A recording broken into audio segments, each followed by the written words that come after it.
Bonjour les amis, aujourd'hui je vais vous montrer comment raccorder une alimentation de la colonne Enedis de A à Z avec des conseils pertinents. Et comme d'habitude, n'oubliez pas de s'abonner et liker si vous avez aimé la vidéo pour m'encourager. Après que j'ai passé l'alimentation depuis le coffret CCPC à l'extérieur, je commence à couper le câble. Je laisse juste la longueur suffisante pour le raccordement.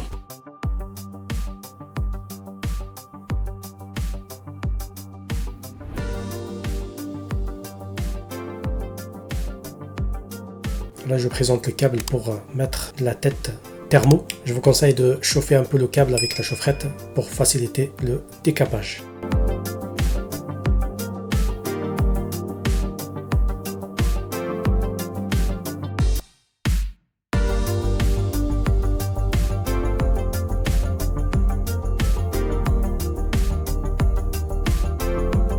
Vous voyez, il est blindé. On enlève le fouillard. Moi, je le coupe juste avec un couteau d'électricien ou une pince coupante.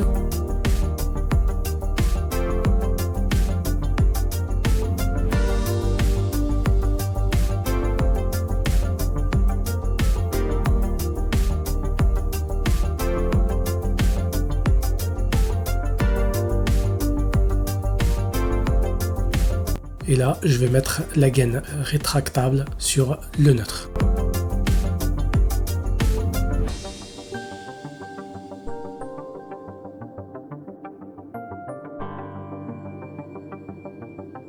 Alors comme vous voyez, pour chauffer la gaine rétractable, il faut rester tout le temps en mouvement. Il ne faut pas rester fixe sur un endroit pour éviter de brûler la gaine rétractable.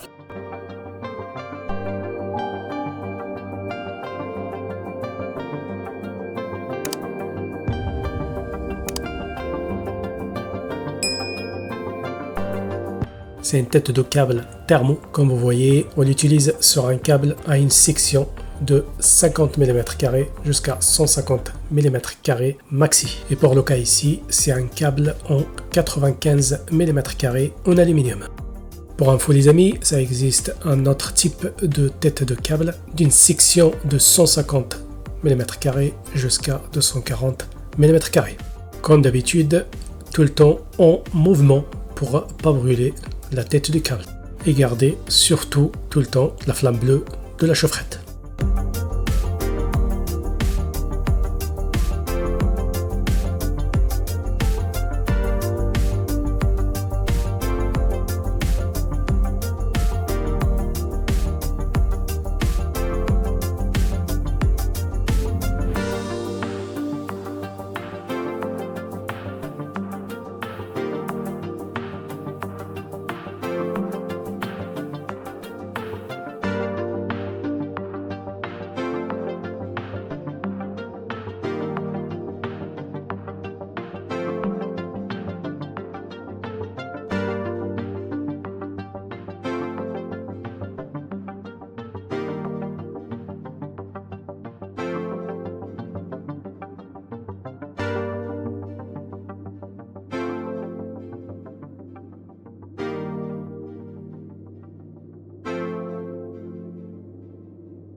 En fait, ce cache, comme vous voyez, ça nous aide beaucoup pour faciliter le raccordement de l'alimentation. On a plus d'espace pour manipuler les câbles. Et comme d'habitude, on coupe juste ce qu'il faut pour passer le câble pour qu'on soit épais 2X.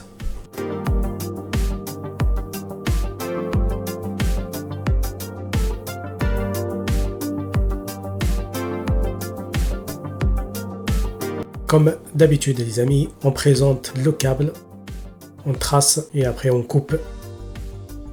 Et on dénude juste la longueur de la partie métallique. On met la graisse neutre sur tous les conducteurs, neutre et les 3 phases. c'est les coulisses de serrage de l'alimentation colonne sur le distributeur d'arrivée.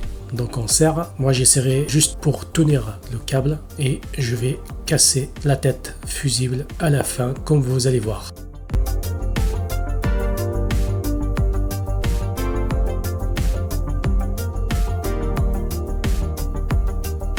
Donc on présente le câble, on trace et après on dénude.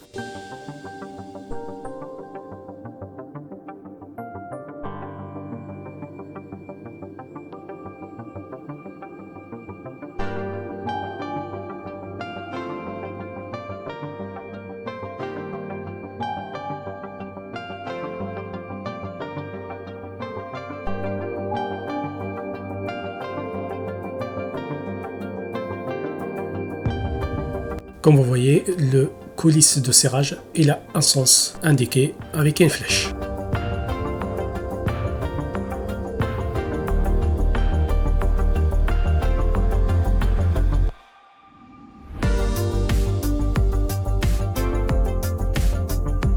Je vous conseille les amis fortement de décaper le câble juste la largeur de la partie métallique pour qu'on soit P2X. On n'aura pas le câble dénudé à l'extérieur de coulisses de serrage.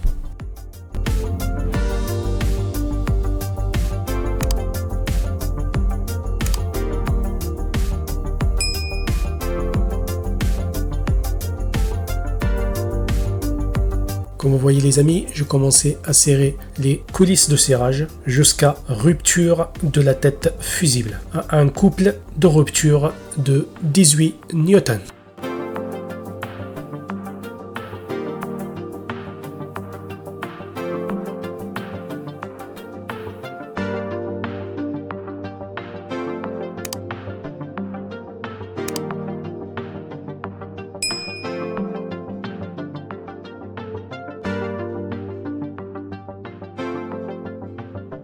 Donc après qu'on a fini le raccordement de l'alimentation colonne montante, on remet le capot et on ferme le distributeur.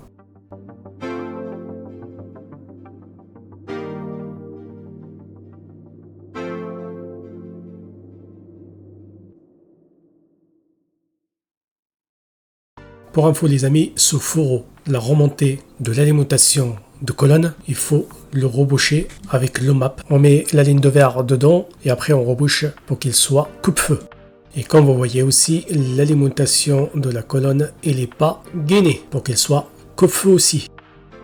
Donc les amis, notre vidéo arrive à sa fin. Je vous dis à la semaine prochaine. Ciao ciao.